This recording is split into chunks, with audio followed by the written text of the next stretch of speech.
എല്ലാം ഷെയർ ചെയ്ത്. അപ്പൊ ഈ രണ്ട് മക്കളും ഒരിക്കലും ഇൻട്രസ്റ്റ് പറഞ്ഞിട്ടില്ലേ ഇങ്ങനെ ആക്ടിങ്ങിലേക്ക് വരണം എന്നോ? ഇടയ്ക്ക് പറഞ്ഞിട്ടുണ്ട്, മൂത്താളെ ഇടയ്ക്ക് പറഞ്ഞിട്ടുണ്ട്. അപ്പോൾ ഞാൻ അന്നേരം അവൾക്കെല്ലാം പറഞ്ഞു കൊടുത്തു.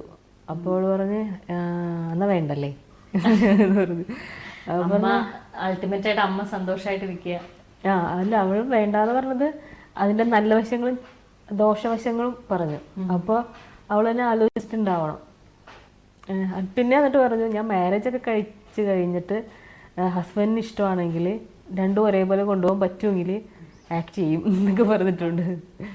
പിന്നെ നിശ്ചയിച്ച് ഇങ്ങനെ കാണുമ്പോ പിന്നെ എനിക്ക് തോന്നുന്നു മക്കള് ഡിഗ്രി ഒക്കെ പഠിക്കും അല്ലേ? ഡിഗ്രി തേർഡ് ഇയർ കഴിഞ്ഞു. നിശ്ചയിച്ചിയെ കണ്ടാൽ തന്നെ നിശ്ചയിച്ച് എന്തോ ഡിഗ്രിക്കോ പിജിക്കോ പഠിക്കുന്ന ഒരു ലെവലിൽ തോന്നുന്നു. തലമുട്ടി. പക്ഷെ പറയേണ്ട കാര്യം പറയണം. അതെന്താണ് അതിനുവേണ്ടി എന്തെങ്കിലും സ്പെഷ്യൽ എന്തെങ്കിലും സിസ്റ്റം ഉണ്ടോ? ഒന്നുമില്ല, ശരിക്കും മാരേജ് ചെറുതല്ല കഴിഞ്ഞല്ലോ. ഇത് സ്ഥിരം ആർട്ടിസ്റ്റിനോട് ചോദിക്കുന്ന ആംഗിളിൽ ചോദിക്കല്ല, ഇങ്ങനത്തെ കാര്യങ്ങൾ കേൾക്കുമ്പോൾ ഈ കാണുന്ന ഓഡിയൻസിന് കിട്ടുന്ന ഒരു മോട്ടിവേഷൻ ഉണ്ട്. അതുണ്ട്, അത് ശരിയാണ്. ഒന്നുമില്ല, നമ്മളെപ്പോഴും ഹാപ്പി ആയിട്ടിരിക്കുക. നമുക്ക് പ്രശ്നങ്ങൾ വരുമ്പോൾ നമ്മൾ എന്റെ പ്രശ്നമോ എനിക്ക് അങ്ങനത്തെ ഒരു പ്രശ്നമുണ്ടോ തട്ടിയിടുക, പോന്ന് പറയാ.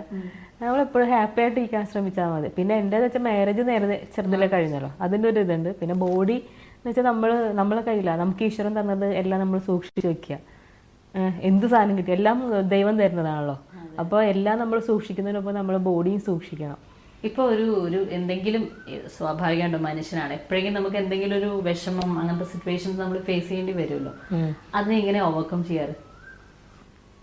വലിയ പ്രോബ്ലംസ് ഒക്കെ വരുമ്പോൾ എനിക്ക് പക്ഷെ എന്താ, എനിക്ക് ഭയങ്കര മറവി കൂടുതലാണ് ഇങ്ങനെയുള്ള കാര്യങ്ങളിൽ. എല്ലാ കാര്യങ്ങളിലും അല്ല, ഈ എന്തെങ്കിലും ടെൻഷൻസ് ഒക്കെ വന്നിട്ടുണ്ടെങ്കിൽ അന്നേരം ഞാൻ ഭയങ്കരമായിട്ട് ടെൻഷൻ അടിക്കും. ആ നിമിഷം വിത്തിൻ ഒരു 10 minutes ഒക്കെ കഴിയുമ്പോൾ ഞാൻ അത് മറന്നു പോകും. എല്ലാവരും പറയണേ, ഞാൻ പിന്നെ കുറച്ച് കഴിയുമ്പോൾ പാട്ടൊക്കെ പാടി നടക്കണം. അതൊരു ഭാഗ്യം.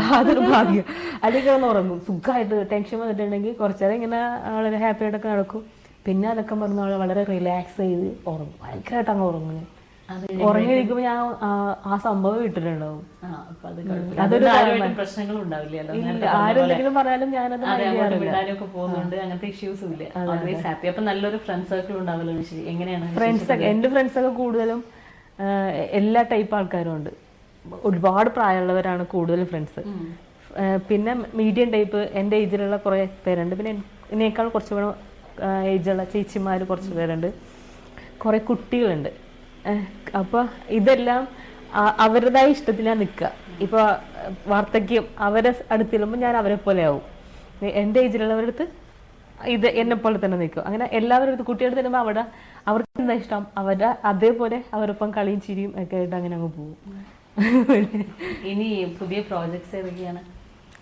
ഇപ്പോൾ ലാസ്റ്റ് ഇപ്പോൾ മൈ ബോസ് കഴിഞ്ഞു, രാമേനും റിലീസായി, 2 ഹിറ്റായി. ഇനി അടുത്തത് എന്താ നാഗബന്ധം എന്ന് പറഞ്ഞൊരു പടം, അതിപ്പോൾ റിലീസാവും. പിന്നെ തെക്കൊരു ദേശത്തെന്ന് പറഞ്ഞ് തെക്കൊരു ദേശം എനിക്ക് ശരിക്കും ഒരുപാട് പ്രതീക്ഷകൾ ഒരുപാടാണ് എൻ്റെ ലൈഫിൽ. ഡിഫറെൻറ്റ് സബ്ജക്റ്റാണ്. പിന്നെ ഇത്രയും വർഷം ഞാൻ ആക്ട് ചെയ്തിട്ട് എനിക്ക് കിട്ടിയ ഏറ്റവും വലിയൊരു ഗിഫ്റ്റ്, എല്ലാം നല്ലതായിരുന്നു, എല്ലാം എനിക്ക് ഇഷ്ടം തന്ന ഗിഫ്റ്റാണെന്ന് ഞാൻ പറഞ്ഞല്ലോ നേരത്തെ. പക്ഷേ ഇപ്പം എനിക്ക് ഇഷ്ടം തന്നത്, നമുക്ക് ലോട്ടറി അടിക്കുക എന്നൊക്കെ പറയില്ലേ, ലോട്ടറി അടിക്കുന്ന പോലത്തെ ഒരു ഗിഫ്റ്റാണ് എനിക്കിപ്പോൾ തന്നിരിക്കുക. അപ്പോൾ അതിന് ആ ഈശ്വരനെ അതൊന്ന് വിജയിപ്പിച്ച് തരണം. അപ്പോൾ എന്താ പറയുക, ഇപ്പോൾ ലക്ഷം അടിച്ച് കഴിഞ്ഞാൽ കോടി എന്നൊക്കെ പറയില്ലേ, അതേപോലത്തെ അവസ്ഥ.